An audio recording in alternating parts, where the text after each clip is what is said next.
Duit, agus fáilte, charas. Hello and welcome, beautiful witches, souls, me flowers. So we are back in this temple library entry. We are continuing on from our last tree in the series, from Ireland's dark history. We covered the Magdalene laundries, the tomb, mother and baby home, and the Christian brothers.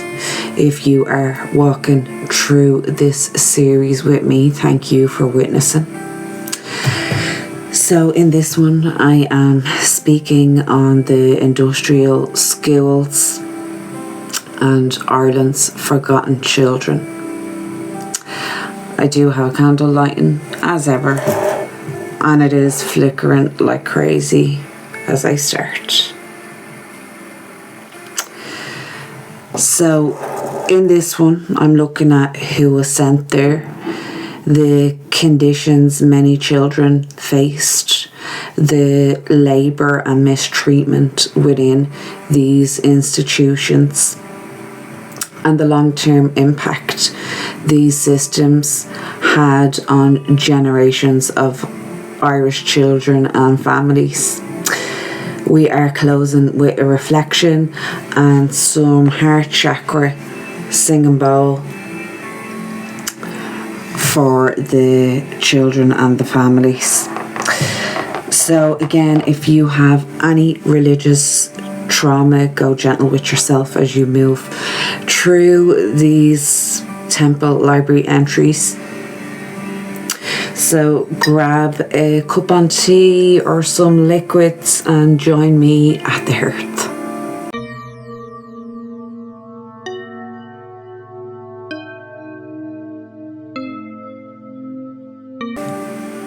So we are starting this one off like the last few with a question. What were the industrial schools in Ireland? So again, I have notes as I need them for this series. If you're listening to the podcast, it won't make a difference. If you're watching the video, that's why I have them. Okay, so industrial schools and so industrial schools, Scolinia Sahar, I'm nearly sure the pronunciation probably isn't right in Irish. I'll pop the name up there. They were established under the Industrial School Act in 1968 in Ireland to care for orphaned, abandoned or neglected children. So by 1884, there were around 5,049 children in institutions throughout the country. So alongside the industrial schools, there were also the reform schools, which were established under a separate legislation. I can't even pronounce that word, you know what I'm talking about, in 1858. So these institutions were intended for children and young people who were seen as maybe delinquent or involved in petty crime, while the industrial schools were more commonly used for children who were orphaned, abandoned, maybe living in poverty or considered to be neglected.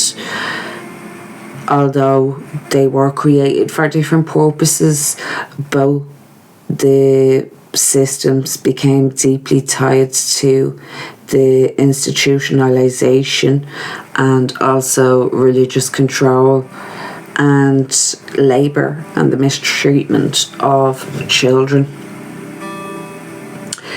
So the reform schools were created for children and young people, as I mentioned, who had been convicted of minor offences such as petty theft or excuse me, my throat chakra again. Petty theft or begging, Many of these children came from deep poverty and hardship during a time when Ireland was still dealing with the aftermath of the famine. So just a quick timeline of the famine there was 1845 to around 1852. So it wasn't many years after that these industrial skills and reform skills were created. Families across the country were struggling with hunger, with loss, with displacements, with extreme poverty, and leaving many children vulnerable to institutionalization, as like we can't even begin to imagine how bleak it was post-famine.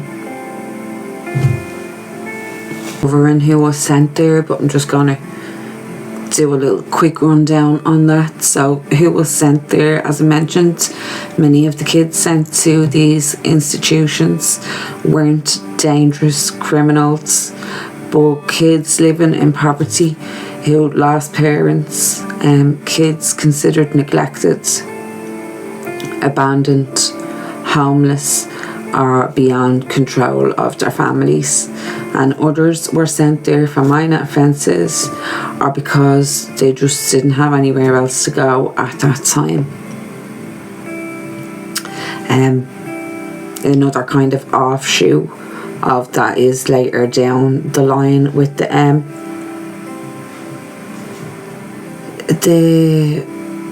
ghettos. Yeah, what I was going to mention there was it'd be probably another actual video as well at some stage, but it's about the Dublin tenements and the housing that was going on after the famine, which was really, really bad. But we'll get staying on track here with the notes. So some of the statistics here so that we can kind of get a little bit more of an understanding on this. So in 1898 the industrial schools were at their highest. They were at their peak around this time. There were a total of 71 schools altogether. 56 of these were Catholic and 5 of them were Protestant, and they went across 26 counties in Ireland. We also want to mention about the Rhine report, again that did come up also in the Christian Brothers Temple Library entry. In this report, children discharged from the industrial schools and reformatories from around 1930 to the 1970s was an estimate of 42,000. And that's just an estimate. So, you know, the institution started in the 1800s, but they continued right up into the 20th century. The last institution only shut in 1970, which isn't that long ago, and it went on for so long.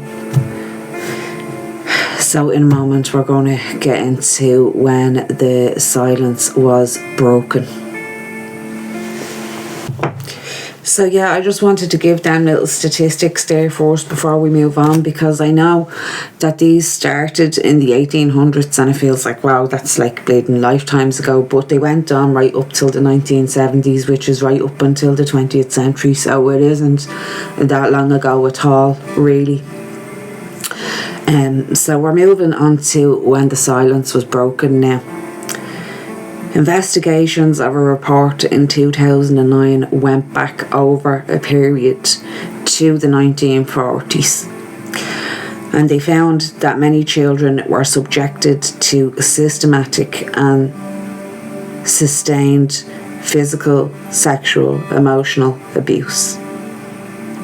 The report also found that the perpetrators of these atrocities were protected by their religious superiors to maintain their reputations.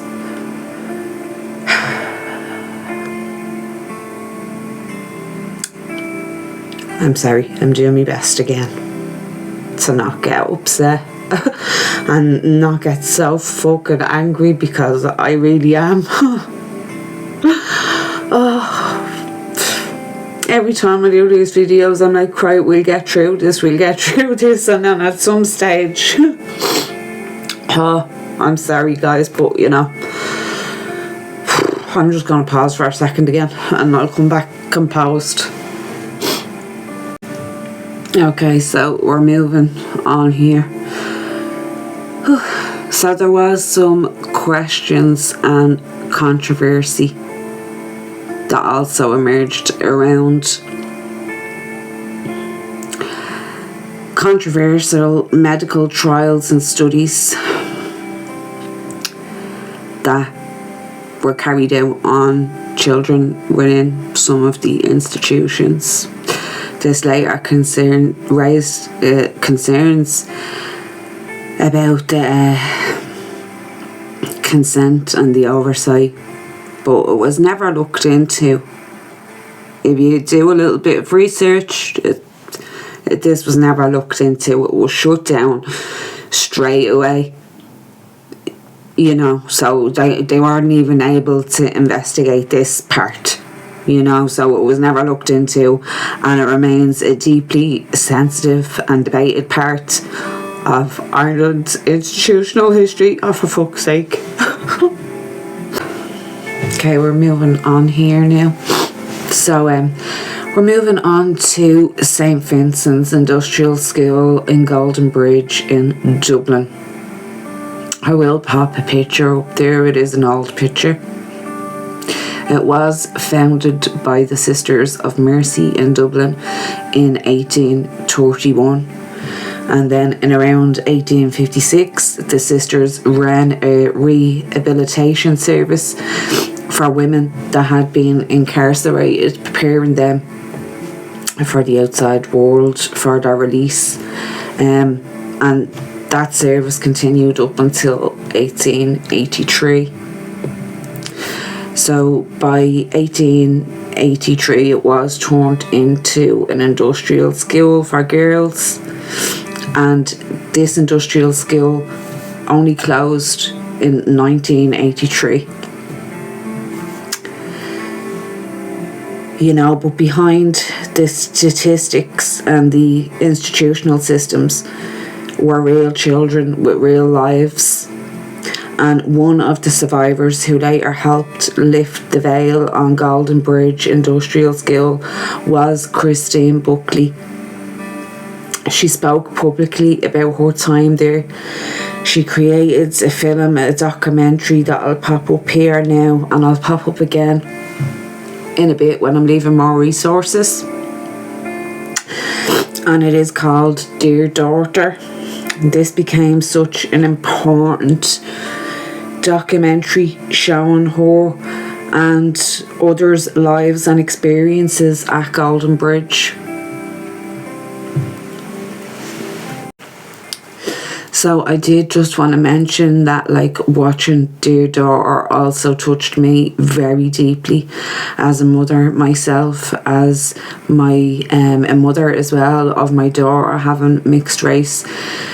You know, hearing Christine's story, like hearing her experiences, the way she was treated and the way the others was treated, it just carried really an extra emotional weight for me personally. You know, like many industrial schools at the time, kids in the institutions were made to carry out labour and work.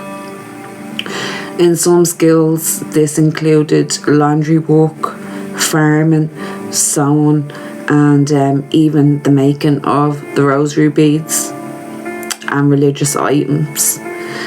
So the rosary bead making in Goldenbridge, this started in the late 1940s up until the 1960s. Children had a quota of 60 decades on weekdays, and then on a Saturday they had 90 decades to do, under horrible conditions and stress. All the proceeds, so-called, from the rosary bead making were put to buying a holiday home so that the kids could have a little summer holiday away from the institution. Don't even get me started. I'm staying on track here. So we are going to move on to some resources here, and I'll pop up some pictures again. If you're watching the video, I'll pop up some pictures on the screen. So the first one, as I mentioned, is Dear Daughter by Christine Buckley, 1996. It is a film documentary. There is another one here on YouTube. I think I can leave the link at that one at the bottom. It's Reformatory and Industrial Skills in the 20th Century Ireland by Ellen McCourt. And then we have States of Fear by Mary Rafferty and Owen O'Sullivan. And then we also have Stolen Lives. That's in the same series. And then a couple of books. Here is Life of a Drifter by Paul Roy. And the other one is Rising Above My Past, Triumph Over Silence, William Gorey. And then this other one is called Suffer Little Children, The Inside Story of Ireland's Institutional Skills. But when I did have a little quick look at that book, it looked like it was like 400 quid or something like that. I don't know why it was so dear, but I did find a link for it on the archive online book where you can go on there and have a little read of it. So I'll try and leave the link of that one below as well, if you're feeling drawn to dive a little bit deeper into this. So we are moving on now to closing this temple library entry in a moment with some sacred sound in the heart chakra bowl. I would invite you to join me for that. Help just release anything that you might have taken on here from this temple library entry. As we close this temple library entry, I just want to acknowledge once again the weight of these histories and the children who passed through these institutions. Most of these kids weren't criminals, but vulnerable and born into poverty, loss, hardship or abandonment during difficult chapters of Irish history. And for many survivors, the impact of these systems would remain long after the institution walls were left behind. So as ever with this series, it is to witness, it is to remember and gently lift the rug on the histories that were hidden, silenced for far too long. May the forgotten children of Ireland be remembered. May the survivors and families continue to find healing. As my will, so mote it be. And so, with this remembrance and reflection, we close this temple library entry with some chakra bow frequencies.